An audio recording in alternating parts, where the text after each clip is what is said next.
Heroclix land, welcome back to Talkn Clix, where we celebrate the heroes of Heroclix.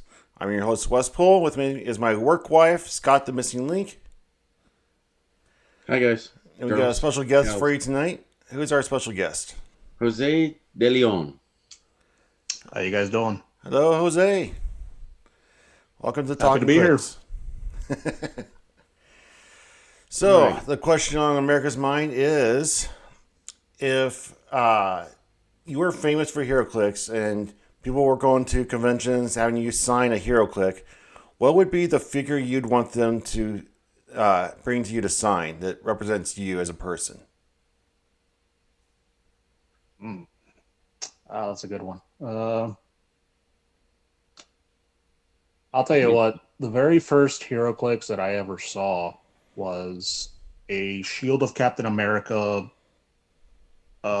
Captain America, but it was Bucky as Captain America. So he had the whole the little pistol pose and everything, Yeah, and like and the shield. yeah, it was just him like referencing that he's not like Steve Rogers. He is Captain America. Like not, I believe one of the flavor texts was not your grandpa's Captain America or something like that. So like that one brings a lot of memories for me. So I think that would be a good one for me. What would yours be, Scott? My piece? Yeah. Oh man. And you're a podcaster now. You're famous. I'm not famous. I would say after this last weekend it would probably be a Beetlejuice. Because I feel like I got judged on Beetlejuice, even though Captain America and Pegasus Captain America were the ones carrying the weight of that team. They did the work. He was just there. Who, Beetlejuice? No, Yeah. Beetlejuice was I'm just gonna say that the loss, I gotta take that loss. I could have just sidestepped up with Beetlejuice and picked Flurry off of Animal Man and said, "Here you go, Cap. Push that on your dinosaur. Here you go, Cap. I got you." All right. So I had a very busy weekend. How was your weekend? Um, I mean, I had a good time. I don't know what you were doing. I had a good time. What did you do this So, weekend, Jose? Guess you could say a whole bunch of nothing. whole bunch of nothing. Wes put on one of the bookend events of HeroClix. Like you have Worlds, and then you have something called Red, White, and Clicks that happens roughly 6 weeks after Worlds. So it's like the new start of competition, and it runs all the way to Worlds. So Wes was busy. Is World still in Memphis? Worlds is in Memphis still. Yes. Yes. It's still nice. Okay. And Red, I White, and remember going Clicks back there when I is was- in I'm Indiana. sorry. Yeah, Yeah, Red, White, and Clicks, Clicks was in Indiana. Okay. Indiana this previous 2 years. Do you have any nicknames we should know about before we get into this real good? Tell you what, my local gamer name is Mittens. Actually, Mittens. yeah, it's the name I've had since like high school. So So, some cat lost you, and here you are. no, so from where I am, it gets really really hot in the summer. Like we're talking triple digits easily. So me being impatient as I am, a lot of times when I would get in my car and drive, I would just grab on the steering wheel, like it's super hot, right? So I started wearing half finger gloves in order to stop that from Stop motion. happening. Plus, one of my favorite X-Men is Gambit, and he always has the half finger gloves on. So like I thought it was like Oh, you the can't coolest see thing it. in the I got the world. light in the way. Exactly. So yeah, a bunch of guys that I would play HeroClix with at the time would always call me like Mittens just because to nice, nice, just to call me Mittens just because like they were just like, oh, you're always wearing the half finger gloves and everything. So I'm like, yeah, sure, it fits. All right. So Scott has told me very little about you, except that you are a former HeroClix player. So you would be the first not active HeroClix player that we've talked to on the show. Tell us a little bit about your journey through HeroClix, how you got started, why you quit, what would bring you back. So back in the day, there was a shop where I live called Legacy Comics. I would go there all the time just because like I live in a fairly small town, so it was kind of like the place to hang out as far as just gaming in general, board games, TTBRGs, all that stuff. And one day I'm going through the back in the gaming area and I just see a whole bunch of little cards for a game that I don't know. And I'm just like, oh, this is interesting. So I flip through them and I just see like a whole bunch of flavor text for like different powers and stuff. And for me, flavor text is actually very big because I came from Magic the Gathering, where pretty much all the cards tell a story. Like there's like the little abilities that they have, and then on the bottom there's like a little like it's maybe like one or two sentences usually, where it's just like okay, bits and pieces of an overall narrative.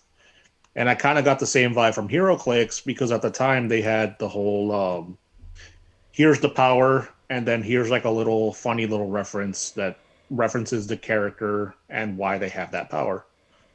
So I asked one of my friends, like, "Hey, what's this? What's this game here? It looks interesting." And they told me, "Oh, that's a game called HeroClix." And I was like, "Oh, that sounds interesting. What's it entail?" And they told me, "Oh, imagine like all your favorite superheroes but playing chess."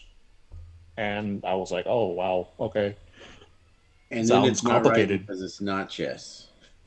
Indeed, indeed, it's It, not. it is I way know, I different know than chess.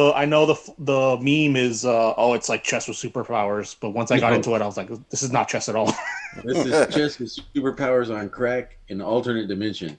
Because this is Exactly, not chess. This is the only reference it has to chess is a grid. That's it. And the exactly. grid in our game has elevation changes, blocking terrain, hindering Hmm. water, It's a turn-based strategy game like like chess. chess. Woo! Like chess. Okay. Uno is a turn-based strategy game, so it could be Indeed. like Uno. Yeah. So, what So, city are you from? You haven't told us yet. oh, that's right. Excuse me. I'm from Laredo, Texas. So, 2.5 hours south of San Antonio, right on the border of Mexico. So, pretty Yeah, much, there's if I nothing down wanted there. to, oh yeah, nothing except heat and maybe a couple of what you Dust. call. There's dust. There's some Oh, cacti. there's dust. Yeah, Scorpions. a couple tumbleweeds floating around as well. And yeah, that's my neck of the woods. So what got you? So the characters and the flavor text is what kind of drew you in. How long did you play? Hmm, let's see. I don't know if anybody can pull this up easily, but what year did Galactic Guardians come out as a set? I can find out real quick. Just keep on going. Yeah, so Galactic Guardians would actually be my first set that I now I know how to play. I know the rules and everything, and that was my first. Like I was there when that set first dropped. As far as when I quit, I believe that would be. Let's see, I left the military 2015. Played for a couple of years after that. I want to So say the last. 2019. So what was the last set 20. you remember getting? Uh,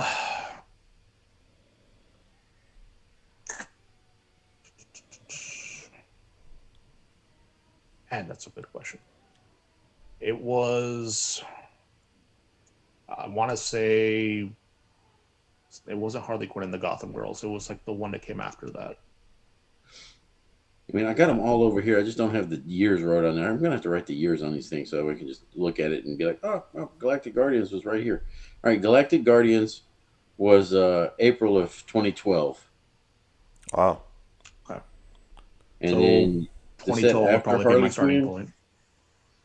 Harley Harley Quinn Quinn. and the Gotham Girls, I believe, was not the last set I played with, but like One of the last the ones. second to last. So they had I just want to basically say changed the cards over to the black borders and the dials on the cards. yes. I remember that. So what made you unhappy with the Xavier game that School you was the walked next set. away? Mm, mostly, it was just the fact that there was nobody else to play with in my area because I live in a small town. Well, not exactly small anymore. Like it's growing by the year, right? But the community for it was slowly starting to dwindle down. During our glory days, which was the War of Lights, we had a venue full of like maybe 30 people at a time trying to play in these tournaments for those big lanterns. And then by the time I got out, we were barely pushing eight if we were lucky. So over the years, it's just people get commitments, life gets in the way, other things happen, and just the scene slowly starts dying down. I've been doing it for a long time, and it is a roller coaster. I might be the only guy Hmm. show up for a week, for a month, I don't know, and then next thing I know, I got 15, 20 people coming to play, Hmm. and it may only last for a month, but I'm gonna keep these Yeah, guys included in what's going on until they're like, "Hey, take me out of the group chat," or they leave on their own, or they just mute it until we start a new one. yeah. So I'm just saying, if you wanted to get back into it, you build it, they will come. It may not be consistent until you have to keep yourself consistent with it, and they will start showing up. So one of my, I think it was the first guest that I brought in. His name is Michael Straight. He's out of Victoria, Texas. He goes out to like swap meets, whatever they're doing at the library. He's always just out there trying to pump people to come play this game, and he's constantly having new people included into their group chat. They may only come in for a month, and But they they're don't do there. anything competitive. They just do like, oh hey, there's four of us here. Let's toss a team on the map and go play. All four people on one map. So it could be an hour, it could be 4 hours, depends on how fast they go. Nice. So Wes, you were asking another question of what would bring him back. Yes. So is it just purely the lack of players in your area, or is there something about the game itself that had you unhappy? No, I would say, well, that's interesting because after so long, you kind of like see the rules evolve and the game just in general evolve without you. And it's just like, man, like if I wanted to get back into it today, could I keep up? I'm pretty sure I could. It's just going through that time and effort of relearning everything, forgetting what I knew before, and adapting to this new day and age. It might seem a little daunting. So, You would breeze right through that learning curve because of the way that you did it before. You're like, oh, it's like this, but just with a twist. Oh, hey, has gotten like easier this. over the years. No, I'm going to say the Wonder Woman 80 changed everything back to the way it was. Well, not everything. It changed a lot of stuff back to the way it was when the game initially started. Except you couldn't carry somebody and then have them make an attack. Um, it simplified a lot of stuff.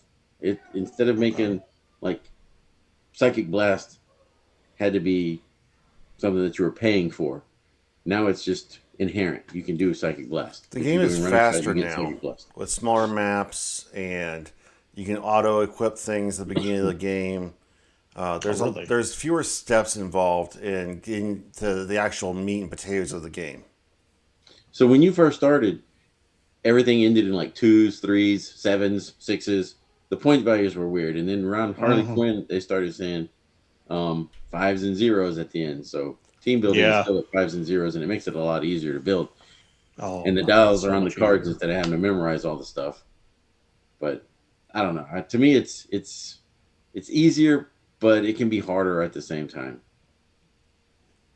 The one change with the cards that I disagreed with was getting rid of the flavor text in general. Like that You to get me it. was like, You still oh, get go it in ahead. the traits, but you don't get it on all the powers. Yeah, yeah, and that to me was like, man, why would y'all do this? Like the putting the dials on the back of the cards. I remember at first there was a bit of fear around that because it's like, oh well, people could look at your dial, but then I think around that Married time with was when they Clix was clarified. heavy. Married with Clix was on a heavy push to say no dials on cards.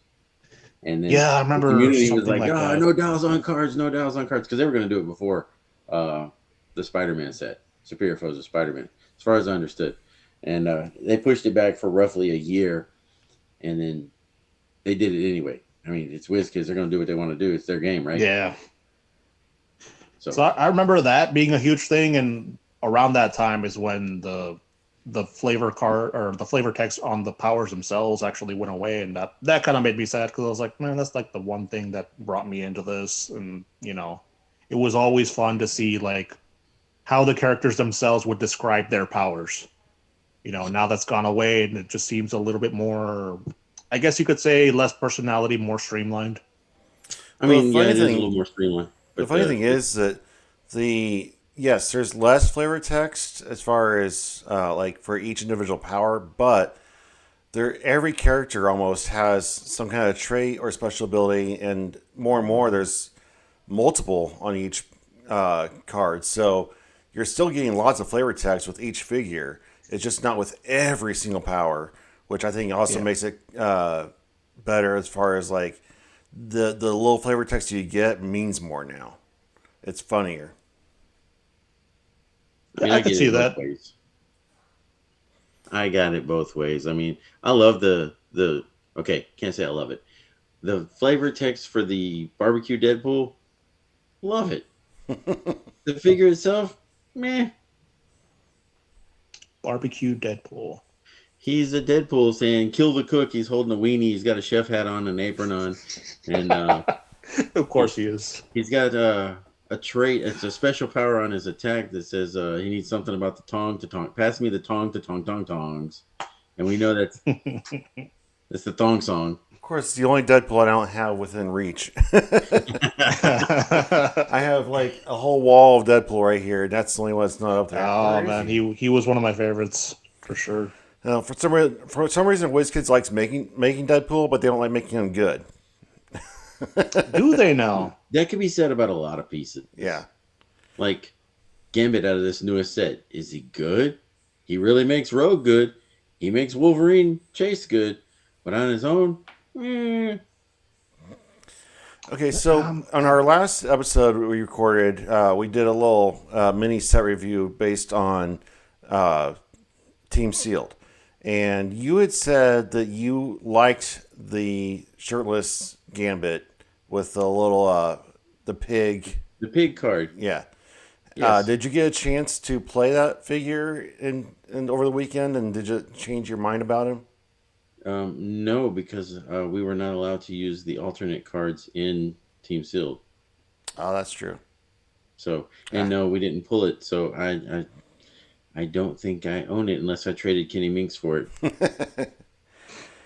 But okay, to me, the alternate card says when you miss your third attack, the opponent scores 25 points, and then the trade's done. So all you got to do is make sure you don't miss 3 attacks. Whether that means don't attack the third time or make sure you have enough. Yeah, protect one die, or, that's rough. I don't know, Scott. You missed a lot of attacks over the weekend. final game, yes. I was in the finals, Wes. I don't know if you remember that. I was in the finals. Yes, I watched you miss a lot of attacks in the final game. But I was 1 attack away from the win. But hey, it'd be like that, yo. Oh no. That's Just all right. one. So Just Jose, one. like, if there was a larger community within, what's a reasonable driving distance for you to play For me? Heroclix? Or for Jose. For me, crosstown, I can get crosstown in like 30 minutes, so I would say around that. So if there were more players near you, you would be more apt to return to the game? Oh, definitely. I mean, the scene completely died out about I think a year after I left the game personally, and ever since then, nobody in Laredo has, played Clix since. From what I've heard, San Antonio is about 2.5 hours away. It's the next major city that's around, and as far as I can tell, they don't have a very active, if any, Click scene either. they do, So- actually. Oh, they do, they? States is going to be held there in January. I think it's January 10th at a place called Never Tell Me the Odds. The owner of the store is Will Gordon. Shout out to Will Gordon and Paris Gordon for hosting the event. There's So- a name I remember. Paris Gordon? Yes. I've seen his Former name world around champion. on the Heroclix community online Yeah. more than once. Former world champion. I've known them since they were out of the Houston area. So quite a long time. Houston, I know for sure, has always had a huge presence in the Heroclix scene. It's died down a lot. There's like 2 Has venues it left now? that are playing. So Oh man, that's unfortunate. So you haven't played for a hot minute. How do you two know each other? I was ranting about Infinite and he commented on it. And then I'm like, hey, this is interesting conversation. He's like, I really don't play anymore. I'm like, cool. I want to ask you to be on the show anyway. So you still follow some stuff even if you don't play. To a very limited extent, yes, I do.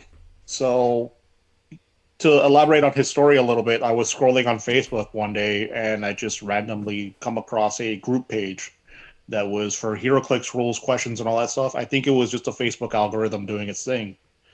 And I see his post about how Multiple Infinauts. yeah, multiple Infinauts were bad for the game because you could just keep on putting travel tokens on each other and then like it just stalemate the game out. And I was like, let me see this real quick. Oh well, the XYZ NBC, I just go through the whole.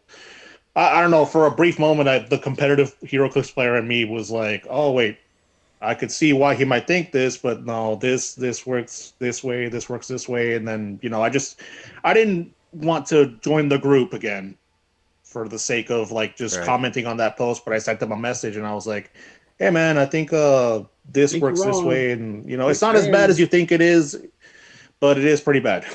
Like it was one of those situations. So did you change his mind? There was a community that changed my mind, saying that it if this then this, but it says if then blah blah blah blah blah then this, and you don't get to put more travel tokens on, because the way that I interpreted it by first reading said that I can pop off and then put more infinite or more travel tokens on. But again, I'm wrong a lot. So as my That's just part of being people, human. I mean, we did our review show for the set, and I said the Chase Nightcrawler is not my Nightcrawler, and I got a couple of comments saying that I was totally wrong on that. I'm like, it's still not my Nightcrawler. He may be good at what he does, but it's not my Nightcrawler. Yeah, you got a lot of heat for that one. I got a couple. I caught a couple bullets on it, but that's all right. It's not mine. I'm gonna stand on that hill and take them bullets because it's not my version of Nightcrawler. So You why take do you say one he's panel. not your version?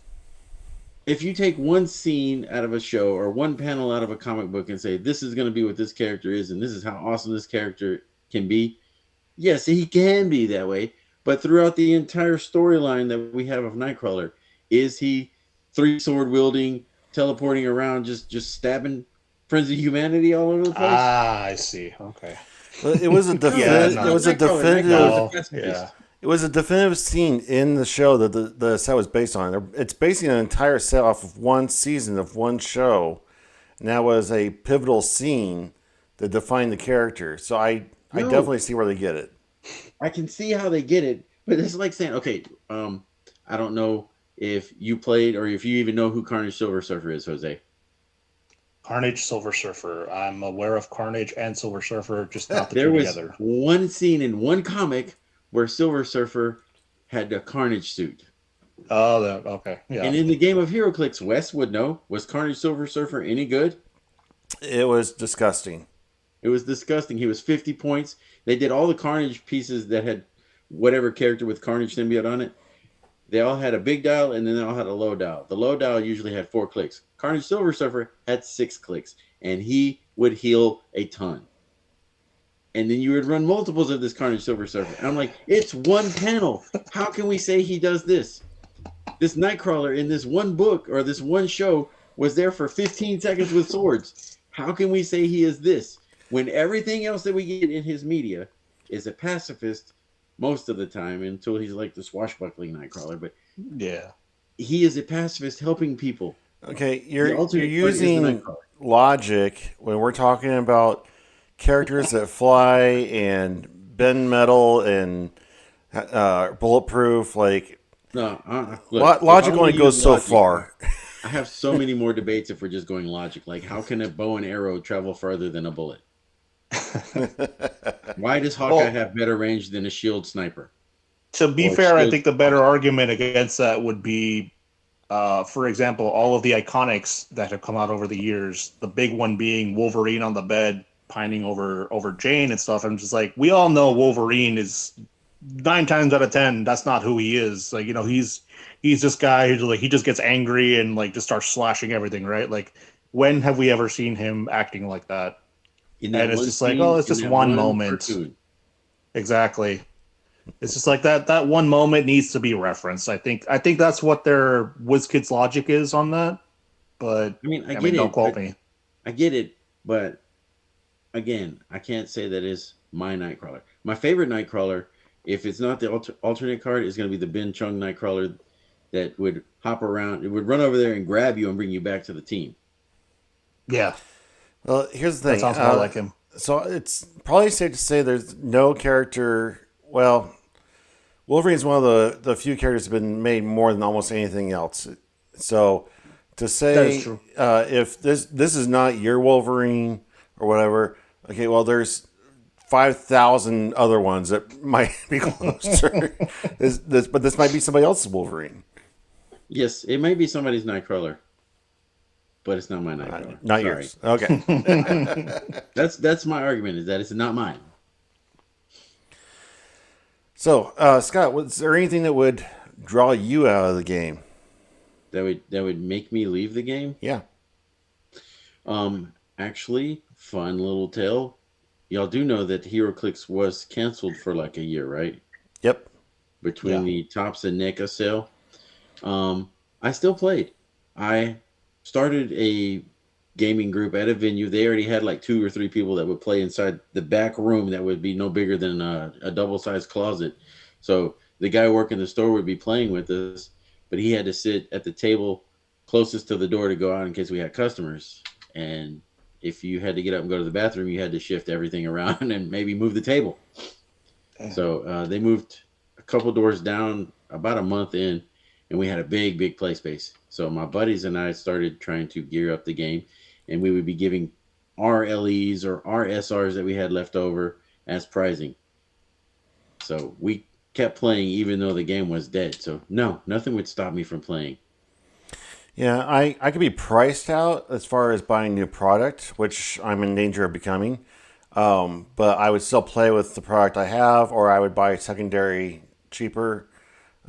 Just be behind the 8 ball, but I'm You pretty wouldn't sure have I will play this forever. you wouldn't have the high meta in stuff, but you would Yeah. still be able to play. Yeah. This is How my much is game. a meta team on average these days? The team that I played this last weekend, I didn't price it out. I would say, looking at it, my team was probably worth $800. Okay, then. Sideline and main That's elements. Ares is cheap. wow. Fortify is cheap. Poseidon is an SR. He's probably worth $30 to $40. I had Animal Man, For who's an probably SR. $50. A Wow. Gaia, who's at least $100. What's Black Panther now? 80 plus. 80 plus for the character, and then you got to get the legacy card. So probably another 40 for the legacy card. Good. Spider Ham is 50. Killiseum Cap, if you're lucky, you can find him for 75. If you're not so lucky, you're going to be paying closer to 100.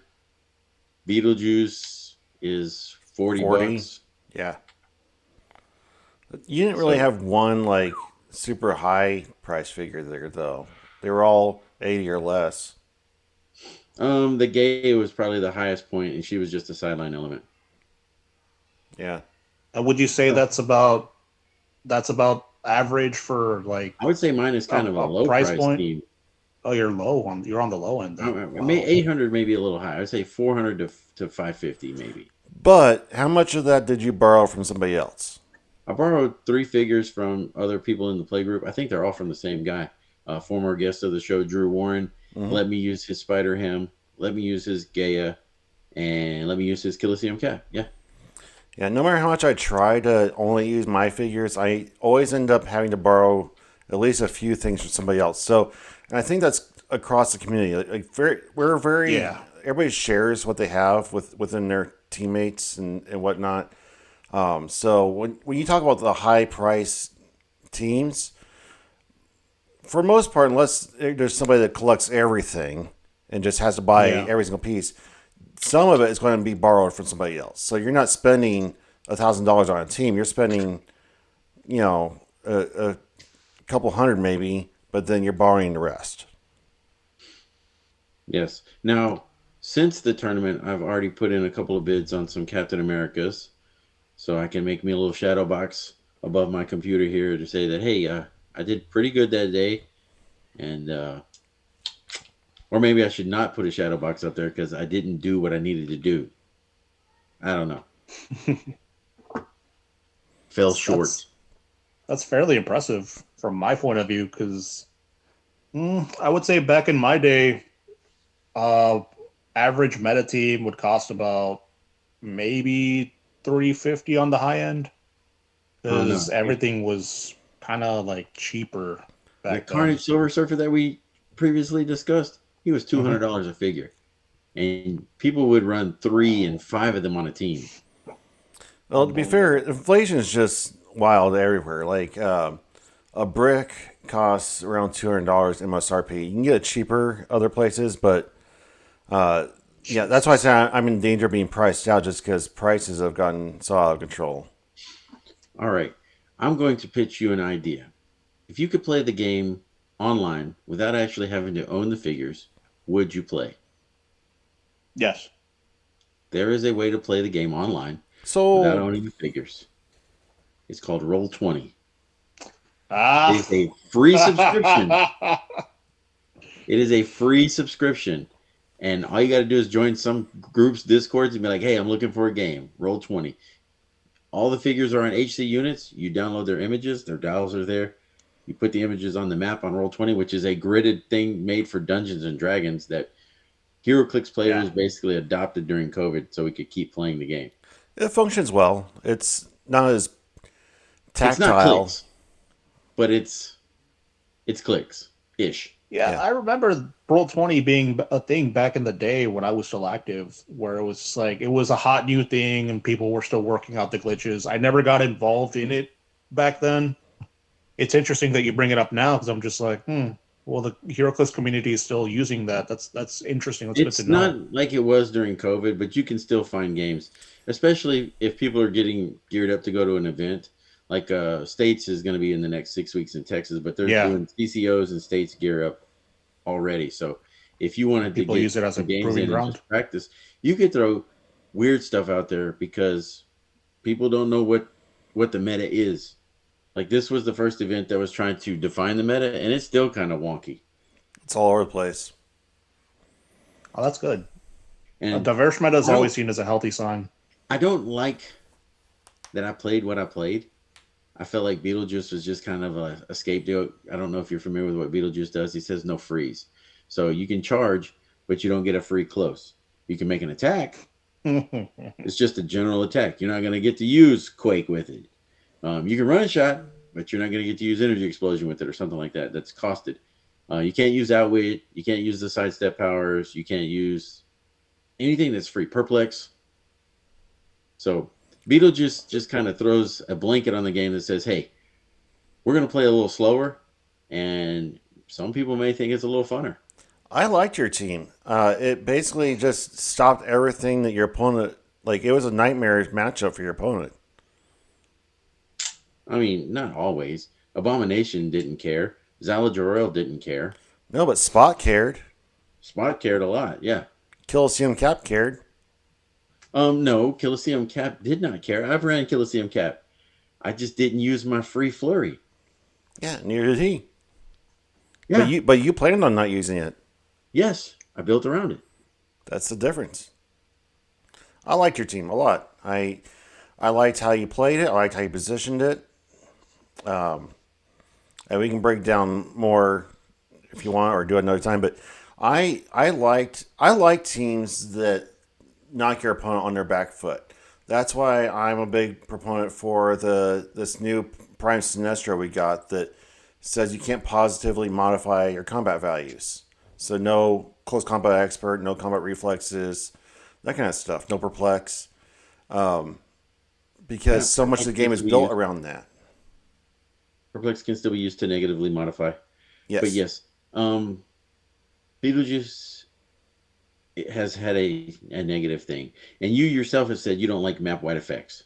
correct. So Beetlejuice, Sinestro, Old School Nighthawk Prime. I don't know if you're playing around Oh. Shield. So Beetlejuice isn't really just like within X squares of No, range or Beetlejuice whatever. Like says he's just as long as anywhere he's on the there, map. everybody. Everybody, no Wow. free Okay. actions. Beetlejuice is the only one that can make free actions. And the only way to counter him is another Beetlejuice on the opponent's side. He is squishy though. He is until you put Animal Man on him. Animal Man is like an equipment / attachment that goes. And if they didn't have Beetlejuice, I generally pick Invincible. Um, I did not change it because you can change it as a free and do an offensive power, which I should have done instead of just trying to mind control his team. But hey, it'd be like that still. So, Jose, when you did play, what did you enjoy more, building or piloting the team? Building for sure. Piloting, I could take somebody else's build, but trying to figure out what their mindset was when they made the team, when everything was formed, can be a bit of a challenge for me. But when I build the team from scratch, when I go through the trial and error phase and I'm just like, okay, this didn't work out, let me try it with this. Maybe this could be optimized a little better. Suddenly, everything makes sense in a way that might not immediately be obvious when I pilot something that somebody else made, if that makes sense. Yeah, it makes perfect sense. Mm-hmm. So when you're building your team, did you have a certain type of format that you would go? I want to play a tent pole. I want to play a one man army. I want to have a layered team that has a couple different stuff, or I just want to run something that's controlling and be like, ha ha ha, and I got this super high defend, and now you got to come and mess with all this. So I generally generally when I played, the guys around me were kind of annoyed because they were just like, man, you always play these tentpole teams or these one man armies that are just all sorts of ridiculous. This one time, for example, I played a team that was essentially what do you call it? It's the guy from the Chaos Wars with the crown. I forget what his name is. Half team? Unspoken.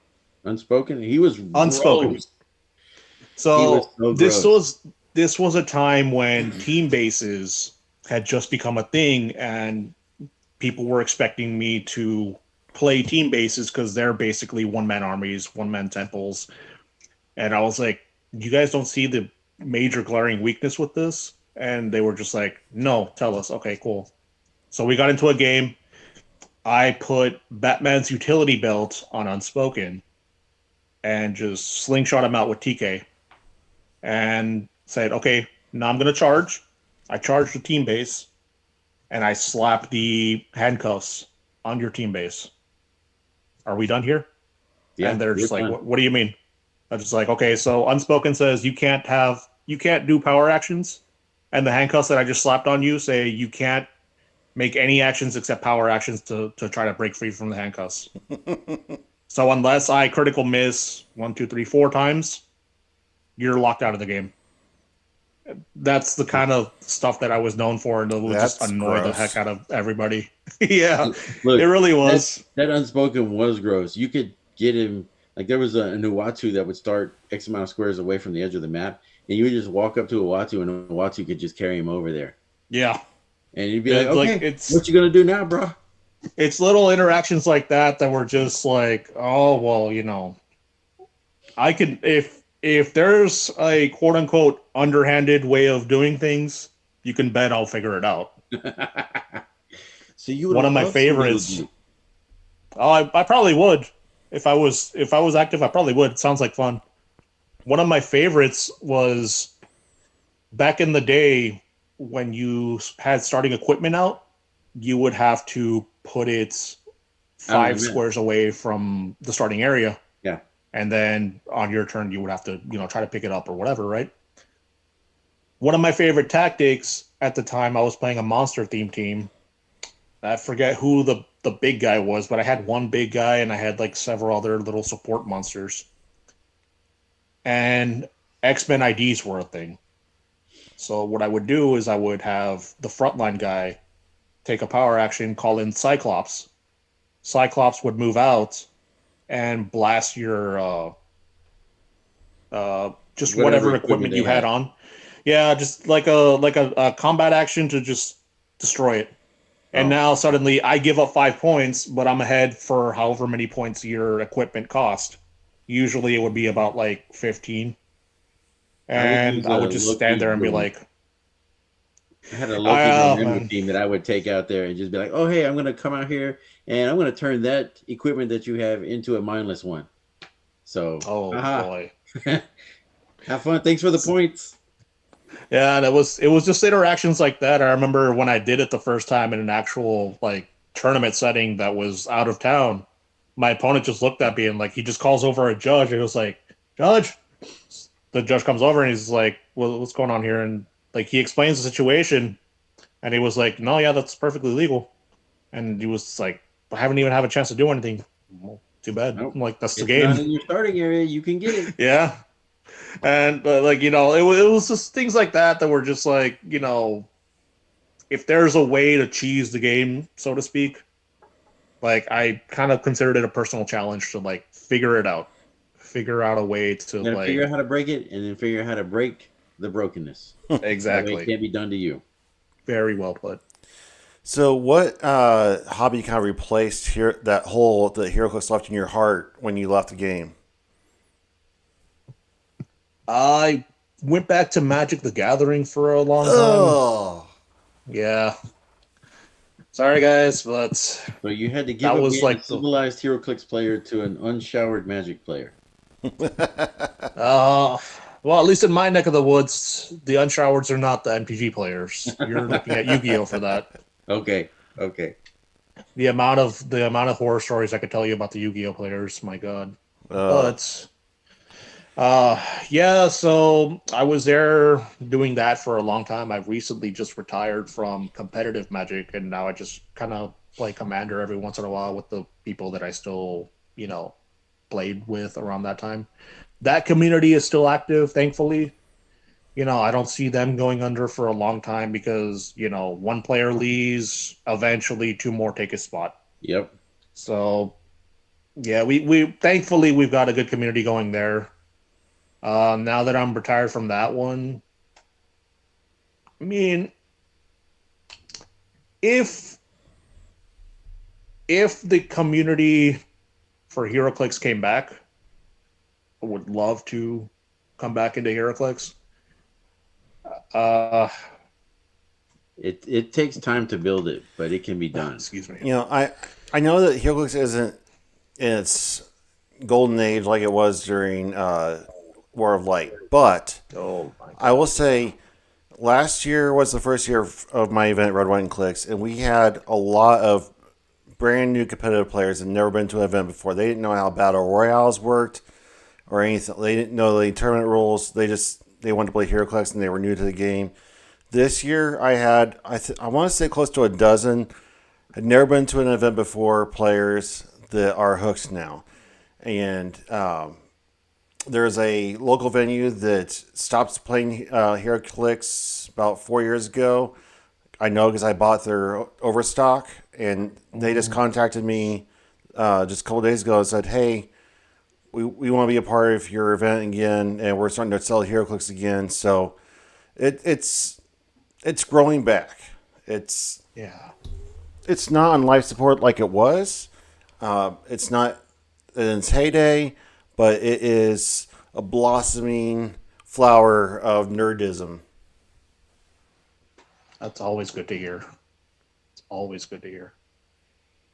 So I'm gonna say I don't even need to ask this question. I'm gonna answer it for you. Um, Jose De Leon is a more aggressive player, or B, a more defensive player. The answer is A, more aggressive. Absolutely. Absolutely. Doesn't matter what game I'm playing, usually you can find me on the front lines. All right, so did they make the booster packs like this when you're playing? Yes, yes, they Yes. did. Okay. Uh, how did you open it? Did you open it from the top or bottom, or did you just rip it apart in the middle? From the top, usually what I would try to do is take the tape off if the tape was resisting or it doesn't even have tape on these days. No, No, it's there's tape already on it. opened, but yeah. That's an Oh, empty. okay, That's okay. an empty one. I see. So yeah, what I would try to do is like usually like meticulously try to take the tape off. If that didn't work because whatever reason, I would just go caveman on it. Like I just did not care. Like rip into the side, just okay. So We did a tally at Red, White, and Clix in team sealed compositions. There are 2 pieces of tape on the top here and here. On Yes. the bottom, there is 1 piece of tape. And all you have to do is press down a little bit. The tape releases, and you just slide your finger underneath it and pull it up. Wes, I'll let you say what the results were. So yes, the results are that Scott is an aggressive bottom. Passive aggressive bottom. I believe it was 6-3 Scott from the bottom. And there were 3 unanswered. Yes, because So people it could have been a tie. don't know how to read to answer. No, there was 15 teams, so there was 6 unanswered. Yeah, You could have won. People don't know how to follow directions, but it was a fun experiment. I firmly that's believe probably what it is. I firmly believe in opening from the top. It's like Christmas morning every time I open one. It's okay to be wrong. I do it all the time. Well, who am I to argue with the runner-up champion? And came out of nowhere on the. We have what we call the ELO rankings now, and it's. I don't know how to describe it, but basically you are ranked across other players in the community according to how many wins versus losses, and depending on who you play. So if you play a really high-level player, it kicks your rank up more than if you play be a lower-end player. And Scott, I don't know what your rank was before, but I'm pretty sure you weren't even on the board. Well, no. I was on the board. It was just way down there. They reset it after Worlds. Oh. From what I understand. It's been reset after Worlds. And since Worlds was, 6 weeks ago? Okay. This is the actual first ELO ranking that they've released since Worlds. And you are? Number 3. Woo! Nice. Who does number Very 3 impressive. work for? Doesn't have the same bill that who does number 2 work for? Austin Powers. Oh. Okay. Who does number 2 work for? So my immediate response was going to be Dale Earnhardt, but I was like, that's not the right answer. Yeah, number 3 was Dale Earnhardt. Well, congratulations, Scott, on your victorious. Thank you. I mean, I'm sure that Kenny Meeks has been on my ear a lot. He's like, oh, it's an inside job. Talking Clix, put that on since. I'm like, come on, man. You played me in the hotel and I beat you the first game. I would have beat you in Swiss. I would have beat you in the cut. But see, but I don't understand how. Okay, Brody's number 2 and you're number 3, but Dan Powell's number 1, and he didn't win. Az is number 1. Not according to what Daniel sent in the chat. I got a picture of it, but it'll be backwards if I showed it to you. Maybe the info is outdated. This is one that I just took off. Now, whenever you click on the link and it opens up, it's all over the place. But it had Az first, Brody second, Scott third, Callan Chapman 4th, Kenny Meeks 5th, Daniel Powell is 7th.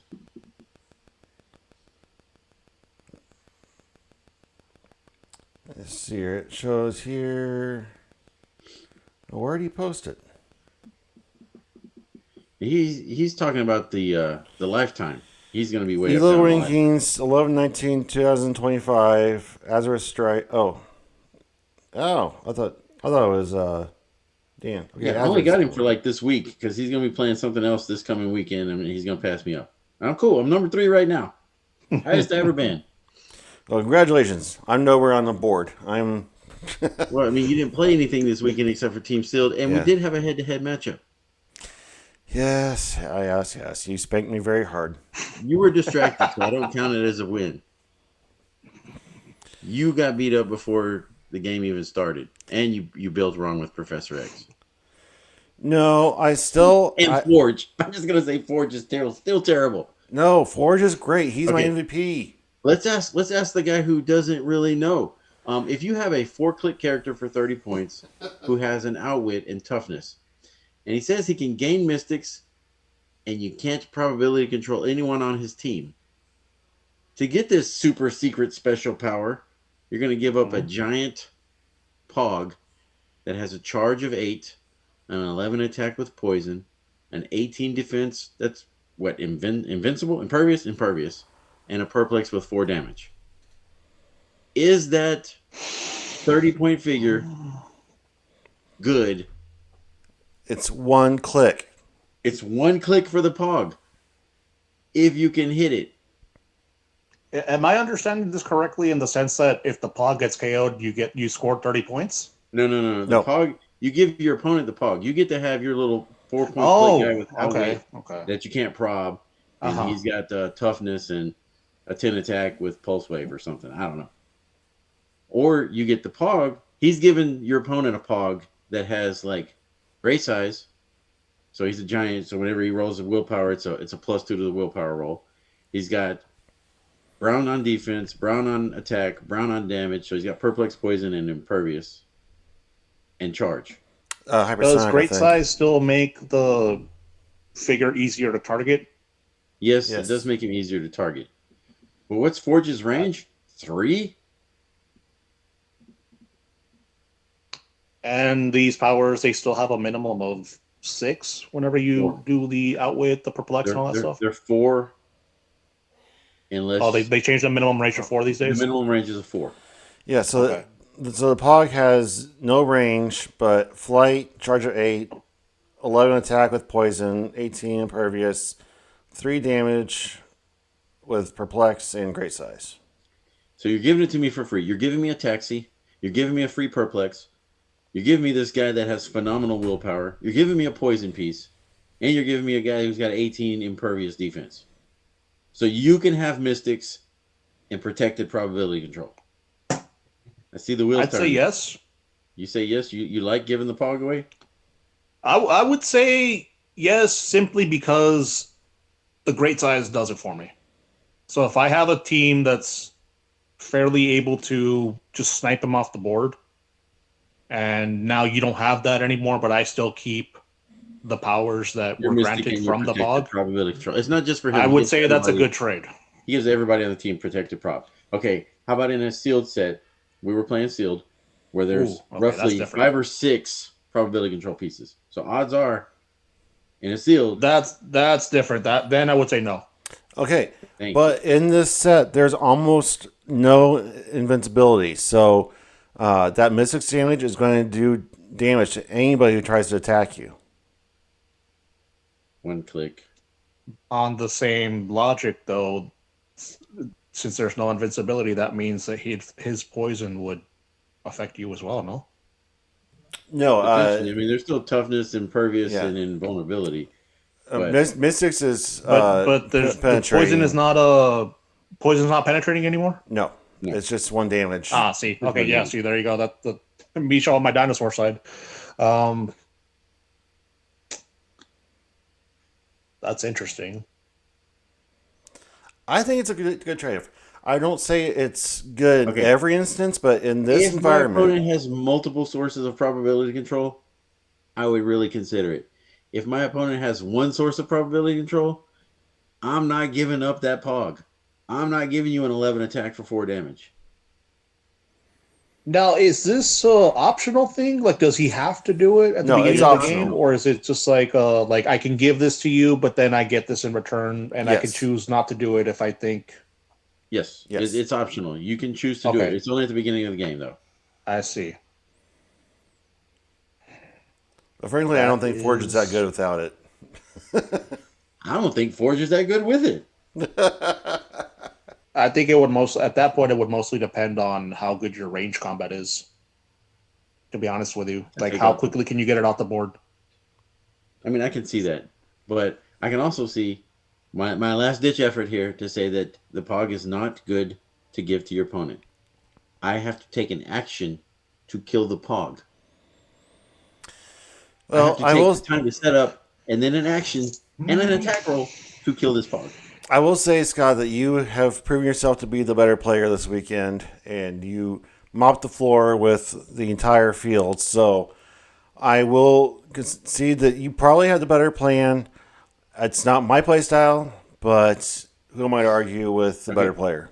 When you gave me that Pog, all I did with that Pog was slap Forge. I'm like, outwit Forge's defense. He's 4 clicks long.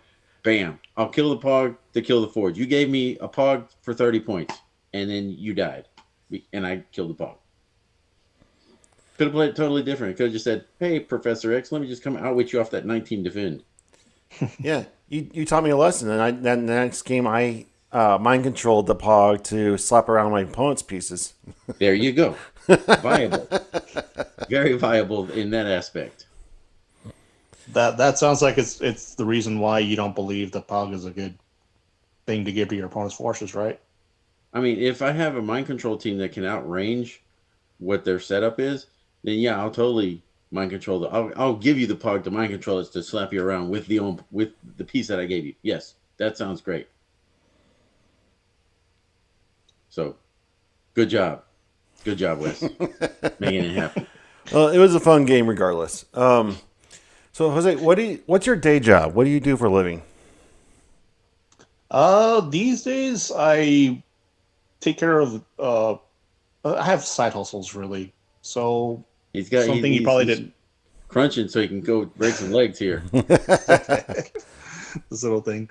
No, so one thing you guys probably don't know about me is that from 2015 to 2017, I was in the military, and then I left because I was injured. So these days, I'm actually on disability. That's like for all the injuries that I accumulated during that time. And I've always kind of joked around with my friends that like I retired at 27 years old, which is the arrangement is basically I stay out of jail, I get $2,000 a month. Yeah. Thank you, Uncle Sam. Seems like a good deal to me. So, thank you for your service, first off. What branch were you? I was in the Army. Well done, sir. Congratulations. What was Red, White, and Clix for, Wes? So Red, White, and Clix is a charity event based around Heroclix, and the proceeds go to veteran nonprofit organizations to prevent veteran suicides, to prevent veteran homelessness, whatever needs the government is not meeting in the needs of veterans' lives. These organizations try to fill. And I kind of spread the wealth. Last year, I donated money to a local organization. This year, I gave it to a different one. But Red, White, and Clix is all about the veterans and trying to help those who dedicated their lives to serving our country. I myself am a disabled veteran, so it's a very dear endeavor for me. It's much appreciated. Always a good time. You didn't have any nicknames in the military? In basic, they called me Loki because I was always playing pranks on everybody, but other than that, not really. Nah, Mitten sounds so much cooler. Yeah. All right. I didn't tell them that. Yeah, you would never that's the wrong crowd to tell that. Oh, my nickname is Mittens. Ask me why. Like, Mittens. No, not with those guys. Well, instead of a happy sock, you have a happy mitten. Oh boy! All right, so in the world of comics, not just Heroclix or movies, just in general, do you prefer Marvel or DC? Marvel. What's your favorite Marvel figure character? I've always had a thing for Iron Man, but it depends on what team, I guess you could say, because Marvel's like all full of sorts of teams these days. So obviously the big one being Avengers, my favorite guy is gonna be Iron Man every single time. Did Robert Downey Jr. sell the part for you? Is he the epiphany of Iron Man? Yes and no. So I would say before RDJ, I was caught between Cap, Iron Man, and what's his name, Thor, specifically because of a HeroClix piece from Chaos Wars called Avengers Prime. And I kind of always, that was like my number one piece that was like near and dear to me for a long time. I still have it. They had a legacy card for it, so it would have been viable. I know. I was so tempted to pick one up, but then I was like, "No, I'm not even playing the game anymore." It's retired again, so the legacy card would be easier to get. Maybe these days I'll pick one up. But yeah, for a long time because of that, and just the whole mechanical thing where he's just like this cool suave guy that's like he's got his inner demons fighting with alcohol and all these other things and all the trauma that's happened. Like for me, Iron Man has always been a very grounded character in the sense that like, oh, I'm larger than life and I'm this billionaire playboy thing, but I also struggle with trauma and mental issues and all this other stuff, just like any other human would, because at the end of the day, he is actually human. Yeah, it reminds me of Scott. So Is it the billionaire playboy Playboy. philanthropist? Yeah. it's that in the Yeah, haircut. yeah, I can tell. I mean, I totally resemble Iron Man. Exactly. So that's a beautiful haircut. So there's that, and when Robert Downey Jr. was cast as Iron Man, and then the whole MCU kind of just kicked off and everything. Like, I did like his portrayal of Iron Man as a character, where it's like, he's Starky and everything, but at the same time, like, you can tell he's doing the best he can with what he knows how to do, but it's not always going to be, shall we say, the right choice. He has to Oh learn no, these lessons and he has to learn them the hard way. I feel like And I Robert always Downey appreciated Jr. that. was a perfect casting choice for him because Yes. alcoholism has affected both the character and the actor, and I Yes. feel like he could just pull from that to even get in more in depth into the character. Yeah, So they basically said that he's playing himself in a lot of interviews. yeah, I can see it. I could see it. I could see So, it. how do you both feel about them recasting him as Doom in the upcoming movie? I know we don't know much about the character, but just the fact that it's pulling the same actor out of death, essentially, to rejuvenate the MCU.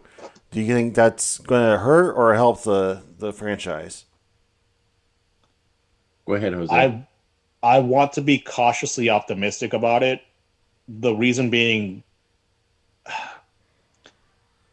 Iron Man and Doctor Doom are, personality speaking, complete polar opposites, in my opinion.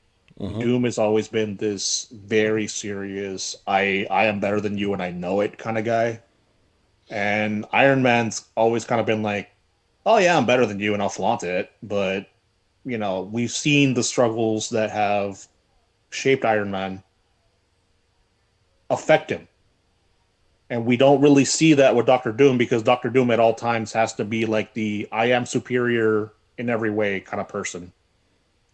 So from him going to like all the suave billionaire playboy kind to uh super serious, blah blah blah. Like, it's gonna be interesting.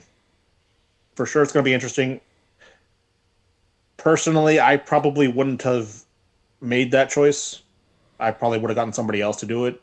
But like I said, I hope with every inch of my Marvel fanboyness that he knocks it out.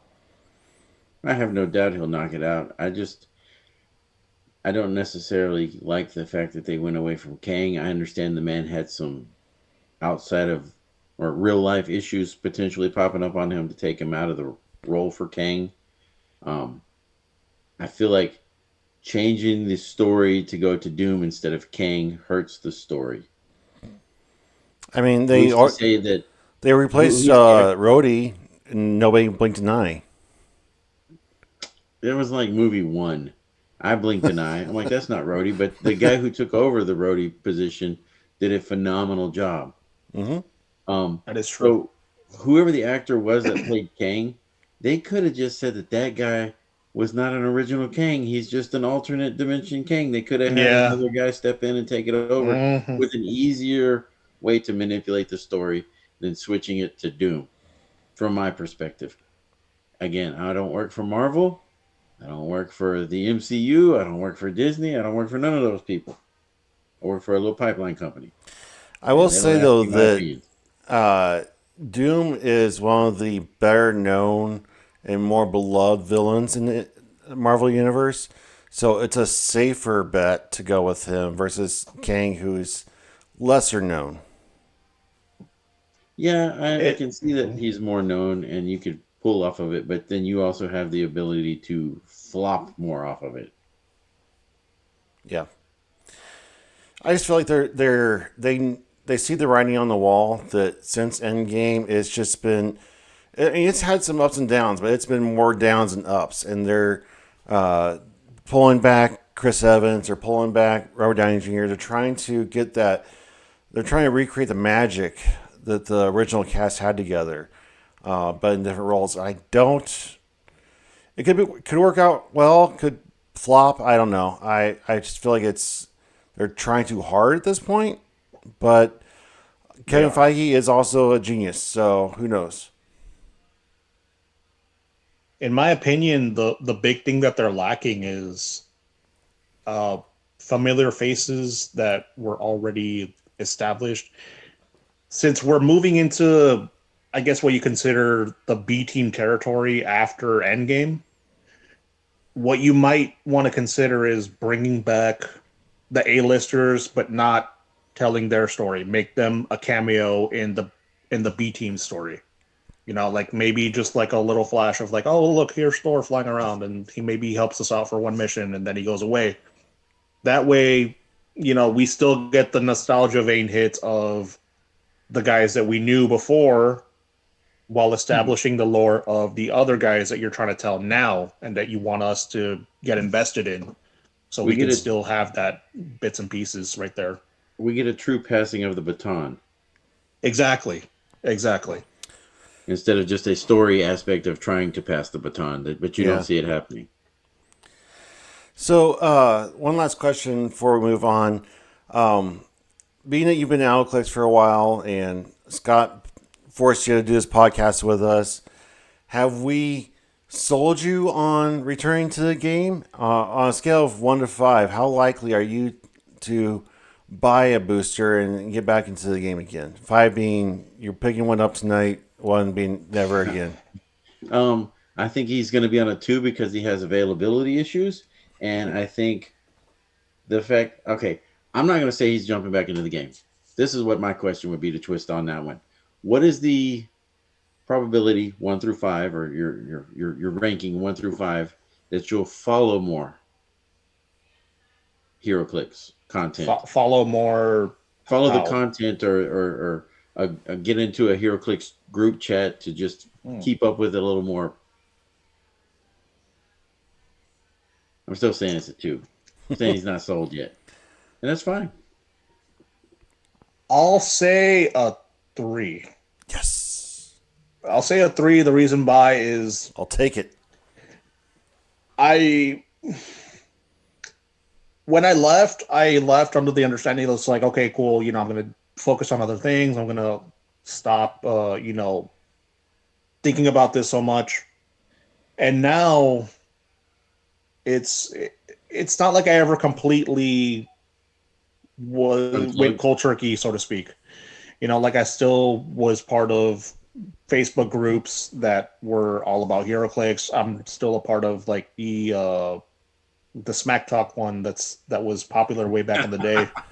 I don't know how it is now. It's a bunch of crickets out there, but yeah. So as far as that is concerned, I kind of always had like a passing interest in like, oh, this is the state of the game nowadays, and oh, I remember when like this used to be so good, and now like I look at the figures and the powers these days, and I'm just like, man, you get all that for 50 points? What the? Because like 50 points these days for you guys probably would have cost me 125. like 125 easily, Yeah. and it's just like, my God, dude, like it's such a difference. And I remember back when I first started out, I saw like the older clicks that were like just relatively bad compared to like the stuff that I was working with at the time. And the older players would always tell me like, man, the power creep and all this other stuff, and I'm just like, I guess I'm too young to notice it still. But now that I am that guy that's like, I remember what it was back in the day, and I look at these things now, I'm just like, how do y'all do this, man? Like, good lord, like I've been doing it for 23, 24 years. I don't know how long the game that's was. impressive. 2002. Yeah, 23 years. Woo, that's impressive. That is impressive. So, like, just watching the evolution of the game from, I guess you could say, the sidelines, it's been a real interesting experience in and of itself, because I don't have to look at it from like an actual competitive player's mindset. I can look at it from like, oh, I remember when this character was, okay-ish, and now they remade him, and now he's like the top guy, and all this other stuff. And it's just like, do I really want to go back? The itch Yes and isn't no. quite there yet. Well, the plastic crack will get you sooner or later. Yes, it will. Yes, it will. I don't know Oh boy. why people feel like they have to be all or nothing. Like, what's his name? Lucas Tom Van Holland just recently retired from competitive play. He says he's still going to be involved in this podcast and do these things, do casual play, but he doesn't want to have to do the full board competitive, travel all the events. But I don't see why you can't just, why it has to be, I'm in this game or I'm out of this game. Just have your foot in the door, roll some dice when you want to. Play at home. Yeah. Play at home. So to be fair, that's part of the reason I left in the first place, because when you're a competitive player and you have that competitive mindset, it is always all or nothing. It is always like, I have to be the best, because otherwise, why am I bothering with this? And Yeah. if you're in that mindset, it's so hard to get out of it. Maybe it's And I because I'm think that's not a why a very lot good of people player. retire. Maybe it's because I'm not a good player, but I just enjoy playing. I don't go to events with the glory thoughts of I'm going to take the whole thing. I'm going to see my friends, to roll some dice, to get some prizes, hopefully make top cut. But I'm not playing the meta and breaking the game. I'm just Joe Nobody playing dice. Look, I had a few goals when I went to Red, White, and Clicks. Firstly, I have never met Wes in person. I wanted to meet Wes in person. He's out of Indiana, Lafayette, Indiana. I'm out of Houston, Texas, Dayton, Texas, technically, but Houston, Texas is the largest city. Close enough. I wanted to surprise him, so he didn't know it for 6 weeks that I was coming. Maybe some little hints in the show from asking the weather or whatever random question I would ask him. Um, but it was great to actually meet Wes. I want to give Stephen Clark a special shout out. He handed me the D&D map that they passed out at Worlds. So very, very thankful for that. Thank you again, Stephen Clark. I have something that I want to send to you. I will be reaching out to get your address. Um, and then I just built a team. The guys at the local shop and we built a team, and it was like, okay, let's have fun with it. That says you can't do a bunch of stuff and just go play a game. And I wanted to make cut, didn't prepare to make cut because I didn't bring enough stuff to pack to send stuff home. And then I did.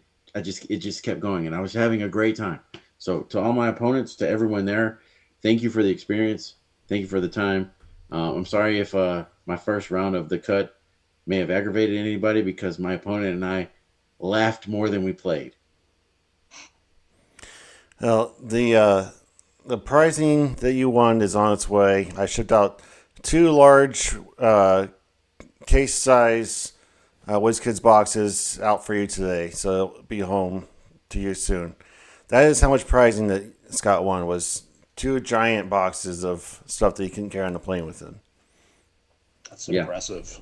it was a ton of stuff. So, like I said, I didn't even expect to do it. I just wanted to go meet Wes, have a good time, talk to the community, maybe get some new guests to come on the show, Yeah, and absolutely.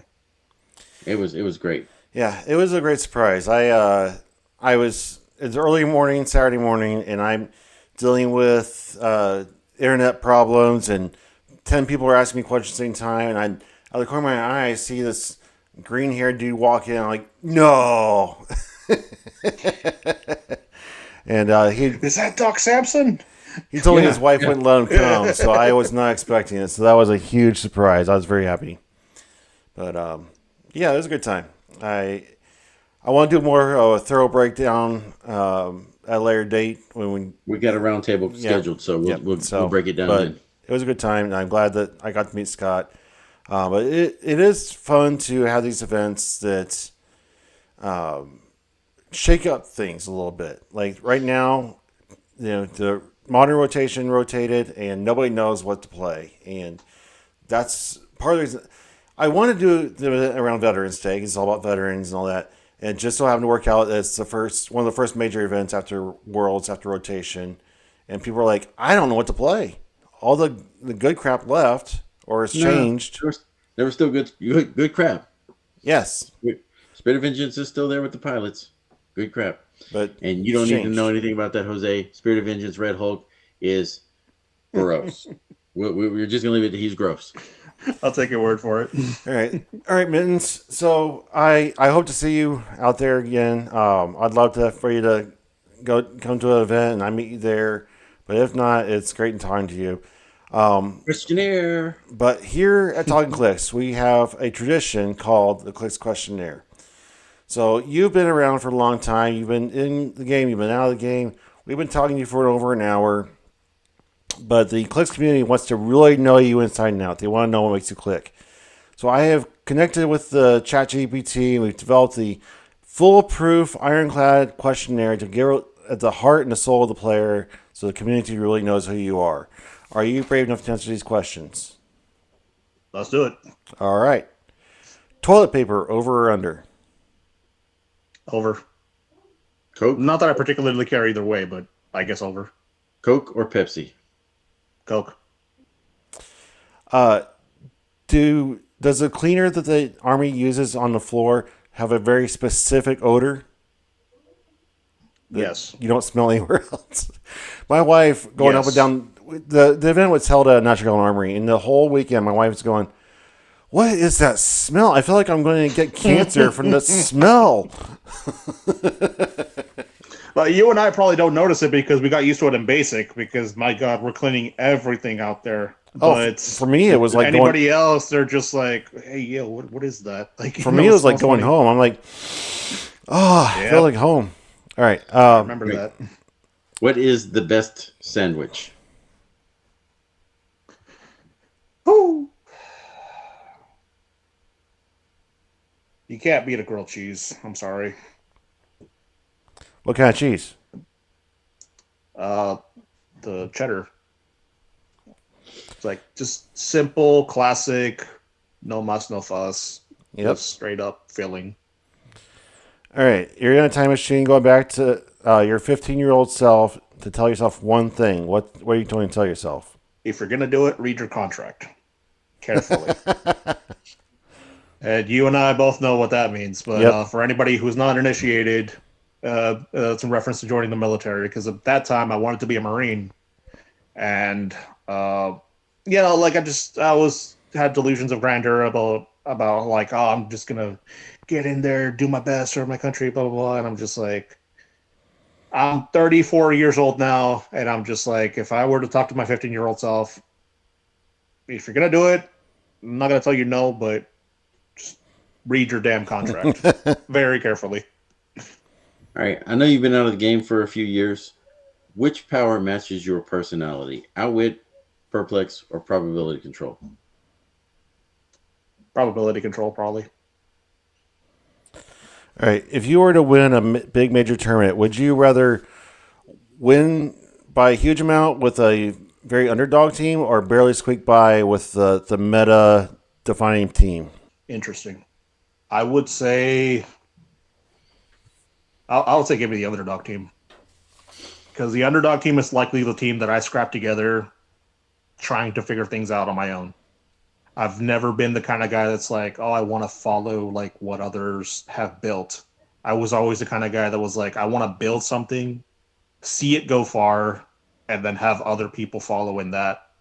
Because at that point, I know that I made a mark on the game and I actually did something. I created an archetype, if that makes sense. Makes perfect sense. Absolutely. All right. This one's going to be a little nostalgia.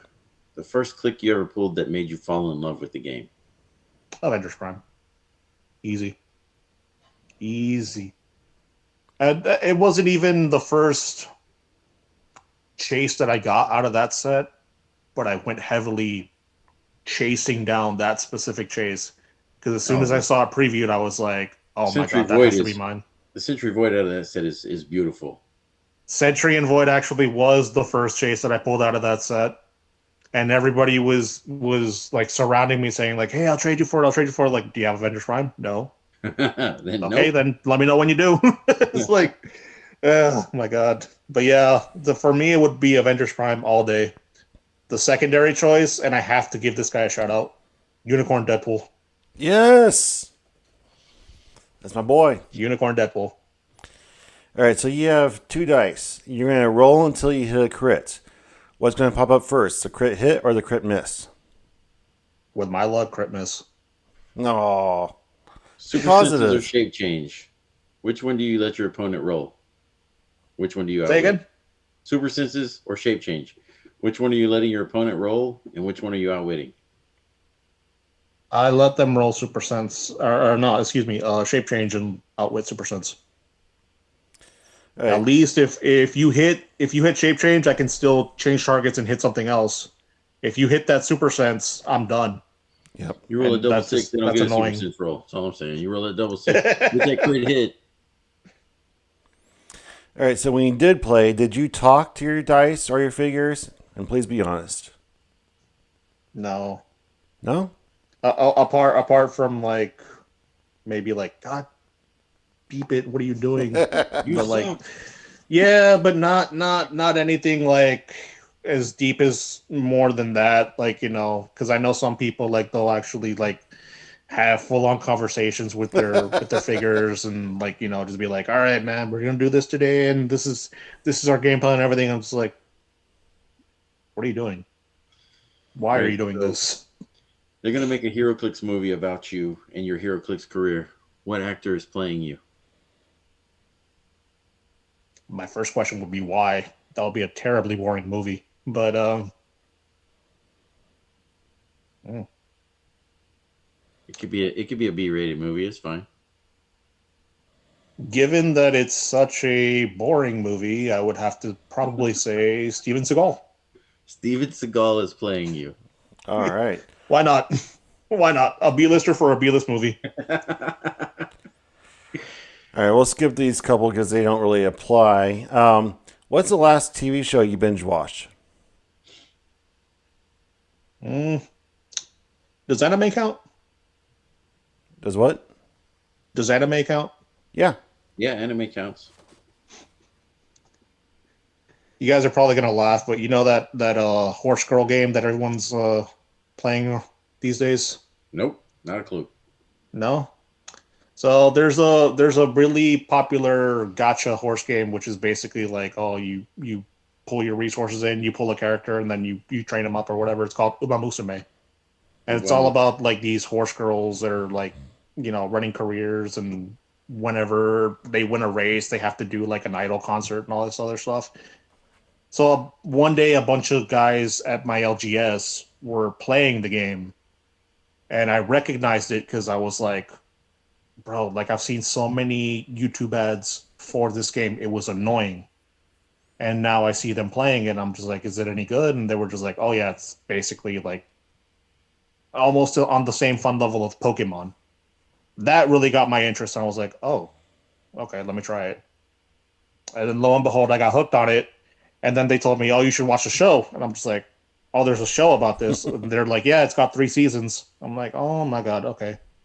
Fine. So now I'm watching the show. I'm halfway through season 3 right now, and it's such a good show. I highly recommend it. It's called Uma Musume Pretty Derby. All right. Right. My final question for you is: would you rather hear, smell, or taste colors? Well, at some point I've done all 3 in my life, so I'd say hear It's them. that cleaning stuff from the military. Yeah. Absolutely, that's what it was. Actually, you'd be surprised on some of the things they put you on. My God, those antibiotics are strong. All right. So I have a theory that the entire HeroClix community is mentally connected through a telepathic network. And being that you never fully left the HeroClix community, you're still tied in loosely. So Scott is thinking of a 3-digit number. He's going to telepathically communicate to you. It's a whole number, and the first digit is larger than the second digit. What's the number he's thinking of? First digit is larger than the second digit. 619. No. Oh, thanks for I playing. am not a Rey Mysterio guy. See, there we go. That's proof. That's proof. We are connected in some degree.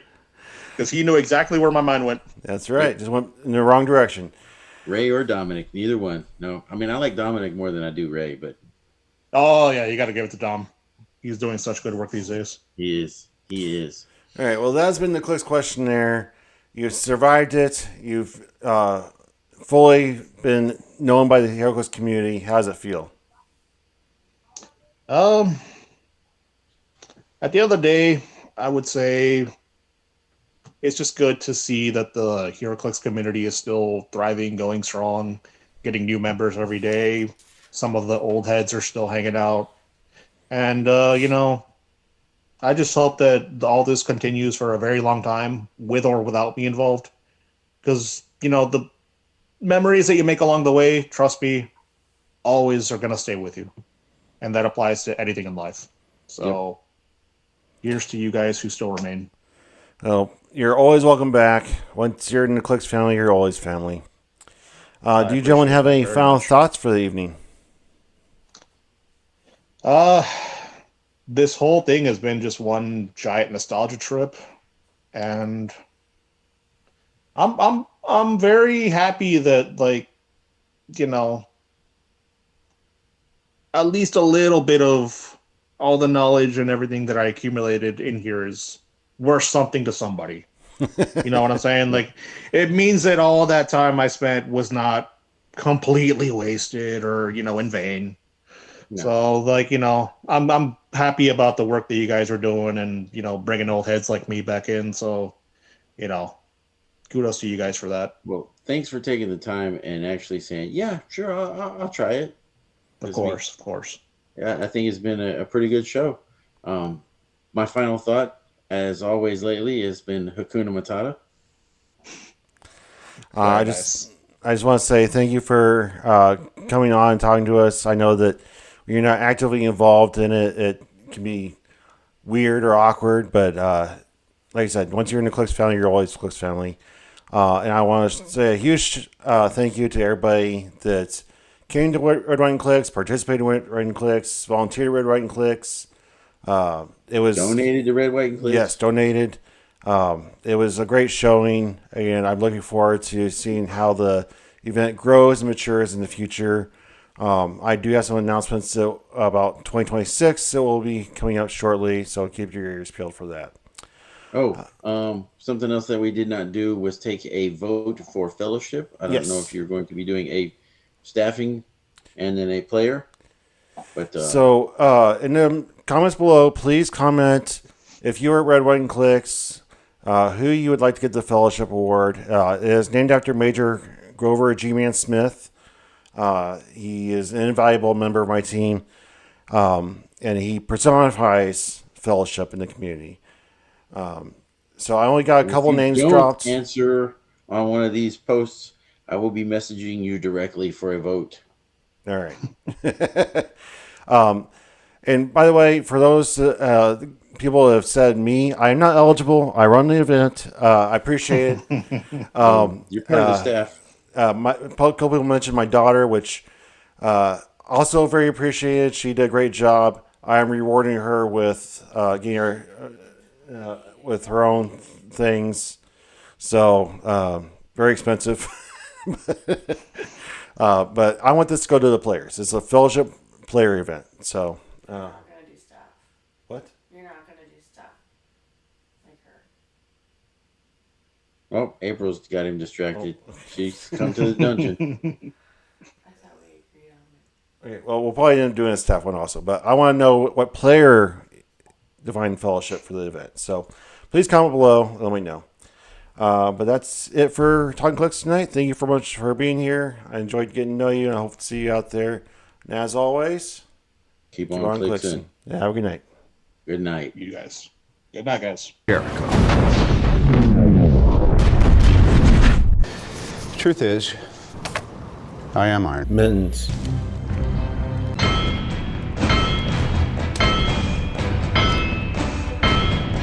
Yeah. They call me Mittens. South Texas heat'll teach you real quick. Why? Let me tell you my story.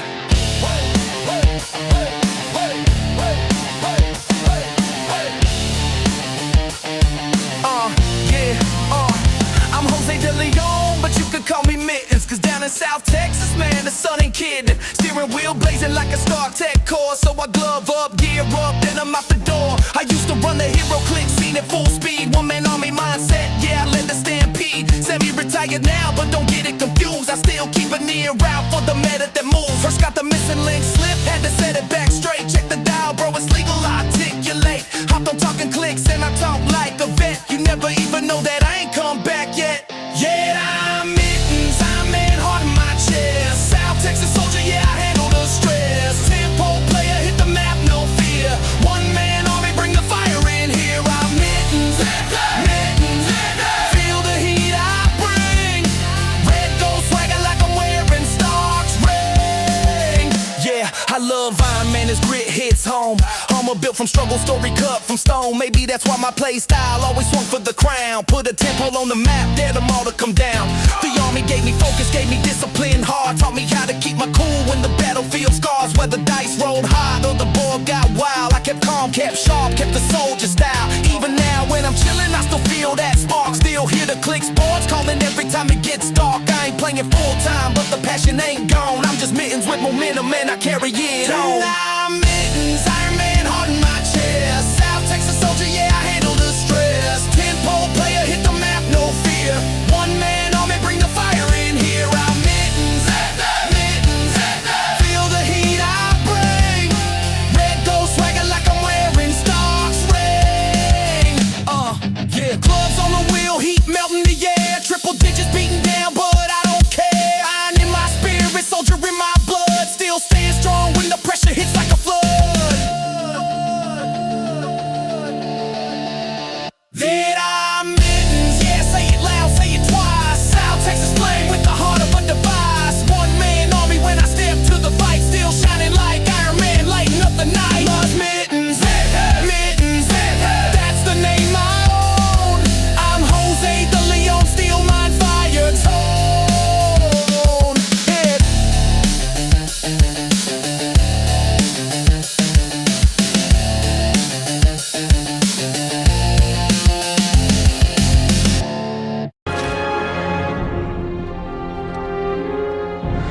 I am inevitable.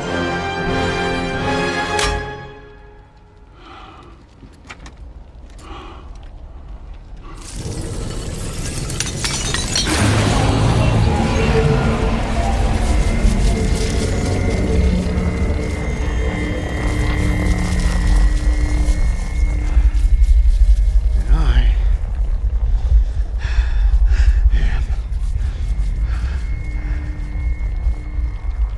Mittens.